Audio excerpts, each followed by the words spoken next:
Santa Teresia dari Avia. Terlahir dengan nama Teresa Sanchez Quepeda Davia y Ahumada di Avia, Spanyol Tengah pada tanggal 28 Maret 1515. Dia dikenal sebagai salah seorang mistisi besar gereja dan bersama Santa Caterina dari Siena digelari pujangga gereja. Ia terkenal sebagai pembaru corak hidup membiara di kalangan ordo-ordo suster Karmelit. Masa aktifnya sebagai seorang suster Karmelit dimanfaatkannya dengan banyak menulis literatur mistik Katolik yang bernilai tinggi. Dari buku autobiografinya, kita mengetahui banyak hal tentang kehidupannya sendiri dan keluarganya. Orang tuanya saleh dan disiplin namun tidak kaku, dermawan tapi tidak pemboros. Teresa adalah anak ketiga dari 9 orang bersaudara dari perkawinan kedua ayahnya Alfonso Sanchez de Quepeda dengan Beatriz Davia y Ahumada. Bila digabung dengan anak-anak dari perkawinan pertama ayahnya, mereka ada 12 orang bersaudara. Di rumah, Teresa mendapat pendidikan yang baik sehingga membuat dia berkembang menjadi seorang putri yang riang dan sangat aktif. Pernah suatu hari dalam umur 7 tahun, ia bersama kakaknya Rodrigo bertekad pergi ke Afrika agar bisa mati sebagai martir karena mendengar berita penganiayaan orang-orang Kristen di sana oleh orang-orang Moor.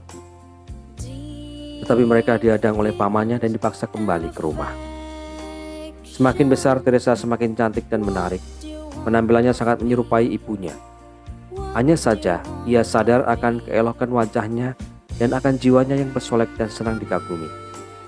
Ayahnya cemas sekali akan perkembangannya, sehingga cepat-cepat menyekolahkan dia di sebuah sekolah putri yang dikelola oleh suster-suster Santo Agustinus. Di sana ia tinggal di asrama dengan disiplin yang keras. Cara hidup di dalam asrama itu membuat ia insaf akan perilakunya yang kurang pada tempatnya. Tapi ia sakit-sakitan dan akhirnya terpaksa kembali ke rumah setelah 1,5 tahun belajar di sekolah itu. Pada tahun 1538, tatkala berusia 21 tahun, ia masuk biara Karmelit, inkarnasi di Avia dengan nama Teresa dari Yesus. Baginya, kehidupan membiara adalah jalan terbaik untuk menyelamatkan jiwanya sendiri dan jiwa orang lain. Namun meski ia berhati teguh, hidupnya tampak kurang bergairah. Di rumah ia selalu senang dan tentram. Ia akrab dengan saudara-saudaranya dan tetangga sekitar. Oleh karena itu hatinya masih tertambat pada keluarganya dan tak sudi untuk berpisah terus.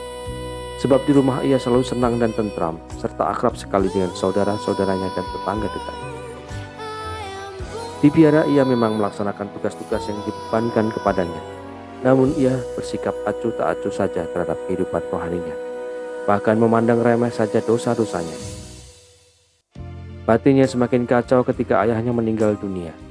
Ia jatuh sakit keras dan selama 4 hari berada dalam keadaan koma, seperti orang yang mendekati ajalnya. Kemudian selama 3 tahun ia lumpuh. Dalam penderitaan itu ia banyak berdoa dan bersamadi sehingga hidup rohaninya berkembang pesat. Dia dikaruniai banyak rahmat sehingga sering mengalami ekstase. Pengalaman-pengalaman rohani itu membuat hatinya dipenuhi semangat cinta ilahi. Pada tahun 1560 ia pernah menyaksikan kesengsaraan orang-orang di dalam neraka. Sejak itu ia mengalami satu pertobatan batin yang radikal dan berdoa agar Yesus memperkenankan dia melayaninya dengan penuh kesetiaan. Untuk itu ia berikrar untuk selalu berbuat yang lebih baik sesuai dengan kehendak Allah. Pada usia 50-an, Teresa mencita-citakan satu biara kecil di mana beberapa orang suster menghayati dengan lebih sungguh-sungguh aturan-aturan asli Karmelit. Bersama 4 orang suster lain yang mendirikan biara idamanya itu, biara Santo Yosef di Avia, pada tanggal 24 Agustus 1562. Tujuan utamanya ialah untuk membarui semangat hidup suster-suster Karmelit sesuai dengan tujuan aslinya. Usahanya ini mendapat banyak tantangan, tetapi Paus mendukung usaha pembaruannya itu. Anggotanya terus bertambah pesat. Selama 20 tahun berikutnya, Teresa menjelajahi seluruh Spanyol untuk menyebarluaskan ide pembaruannya itu sambil mendirikan biara-biara. Semuanya berjumlah 15, meskipun dengan susah payah. Ciri khas biaranya kecil, miskin, tertutup terhadap dunia luar dan berdisiplin keras. Semangat pembaruan yang dihidupkan Teresa menembus pula tembok ordo Karmel lainnya ada pada masa itu. Mereka pun mulai berbenah diri meneladani Teresa. Bersama Santo Yohanes dari Salib yang mempunyai semangat pembaruan yang sama dengannya, Teresa mendirikan pertapaan pertama bagi rahib-rahib Karmelit di Duruelo. Untuk menjaga agar peraturan hidup para Karmelit pegang teguh, Teresa menuliskannya dalam sebuah buku tebal. Selain itu, ia pun banyak menulis buku-buku rohani yang berisi pengalaman-pengalaman rohaninya. Buku-bukunya yang terkenal adalah autobiografi berisi kisah hidupnya sejak kecil. Pondasi berisi uraian tentang upaya pembaruannya, Istana Batin berisi pengalaman-pengalaman rohaninya. Tulisan-tulisannya ini ditujukan terutama kepada para susternya. Namun, karena nilainya yang bersifat universal, maka gereja menganggapnya sebagai kasanah iman Kristen yang tak ternilai harganya bagi pengembangan iman. Dengan demikian, tulisan-tulisannya itu menjadi kekayaan gereja yang berisi ajaran rohani dan mistik Kristen yang dianggap berbobot bagi pembinaan iman umat teristimewa di Spanyol. Wanita yang penuh wibawa, polos, cantik dan menyenangkan itu jatuh sakit dan meninggal dunia di pangkuan Bunda Ana di Piara Alba di Tornes pada tanggal 24 Oktober 1582. Sementara dalam suatu perjalanan dari Burgos ke Avia, beliau dinyatakan kudus pada tahun 1622 oleh Paus Gregorius ke-14 dan diangkat sebagai pelindung Spanyol.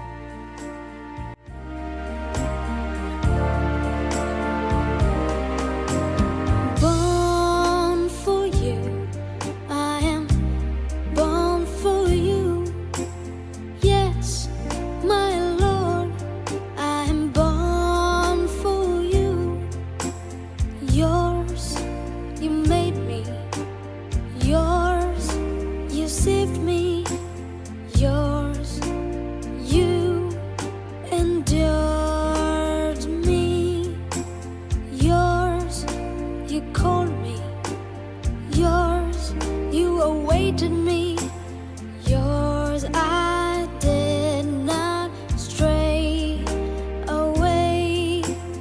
What do you want of me? What do you want of me? Born for you, I am born for you. Yes, my Lord, I am born for you. I offer you my heart, body, life, and soul. Deep feelings and affections. What do you want of me? What do you want of me?